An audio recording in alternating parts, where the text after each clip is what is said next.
দুধের শিশুকে ঘুম পাড়িয়ে হেলিকপ্টার দেখতে বারান্দায় গিয়েছিলেন মা। কিন্তু কিছু বুঝে ওঠার আগেই বারান্দার গ্রিল ভেদ করে তেড়ে আসা গুলির আঘাতে মেঝেতে লুটিয়ে পড়েন প্রসূতি সেই নারী।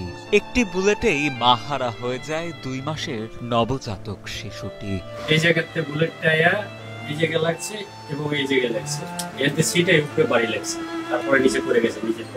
বৈষম্য বিরোধী ছাত্র আন্দোলন চলাকালে বাড়িতে থেকেও এভাবেই গুলিতে প্রাণ হারাতে হয় নারায়ণগঞ্জের সিদ্ধিরগঞ্জ থানাধীন পায়নাদি নতুন মহল্লা এলাকার বাসিন্দা সুমাইয়া আক্তারকে।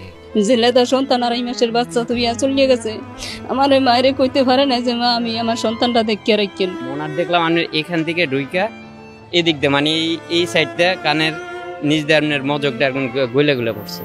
গত 20 জুলাই ঢাকা চট্টগ্রাম মহাসড়কের শিমরাইল এলাকা যখন রণক্ষেত্রে পরিণত হয়, ঠিক তখনই কৌতূহলবশত হেলিকপ্টার দেখতে বাসার বারান্দায় যান সুমাইয়া আক্তার।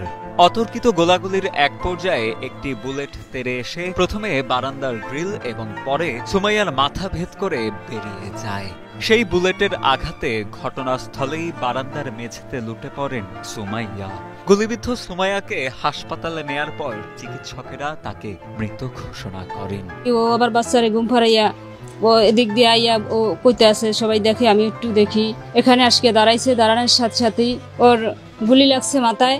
শোয়ানোর সাথে সাথেই দেখি যে মাথার সাইড দিয়ে একবারে ব্লেড বদনি নালে যেরকম ছোটে ওরকম প্রচুর মাত্রায় সরছে ব্লেডটা। তখন আমি হাত দিয়ে চাপ দিয়ে ধরছি। মেয়েটা মারা গেছে, উঠতে ছাদে 6 তলা নামাইছি, মেডিকেল পাঠাইছি। এমনি মারা গেছে, গুলি খেয়ে এমনি মারা গেছে।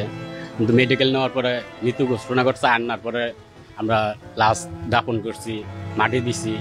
এই মহল্লার মধ্যে সবাই সহযোগিতা করছে। নিহতের স্বজনরা জানান, বছর 2 আগে বিবাহ বন্ধনে আবদ্ধ হন সুমাইয়া জাহিদ দম্পতি। সুখে শান্তিতেই কাটছিল তাদের সংসার। চলতি বছরের 12 মে তাদের ঘর আলোকিত করে পৃথিবীতে আসে ফুটফুটে কন্যা সন্তান সুহাইবা। ছোট্ট মেয়েটিকে নিয়ে অনেক স্বপ্ন দেখেছিলেন মা সুমাইয়া আক্তার। কিন্তু একটি বুলেটের আঘাতেই যেন সব স্বপ্ন মুহূর্তেই পরিণত হয় দুঃস্বপ্নে। মাহারা শিশুটির ভবিষ্যৎ নিয়ে এখন চিন্তিত নিহতের পরিবার পরিজন।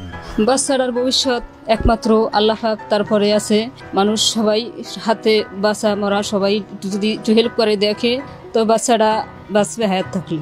মাকে হারিয়ে অথৈ সাগরে পড়েছে তার ছোট্ট মেয়েটি। এমত অবস্থায় নিহতের পরিবারের পাশে সরকার ও সমাজের বিত্তবানদের সহযোগিতার হাত বাড়িয়ে দেওয়ার আকুল আবেদন এলাকাবাসীর। একটা স্থায়ী সমাধান, যাতে এই বাচ্চাটা ওদের ভবিষ্যৎটা সুন্দর হয়, আমরা এই প্রত্যাশাটাই করতেছি।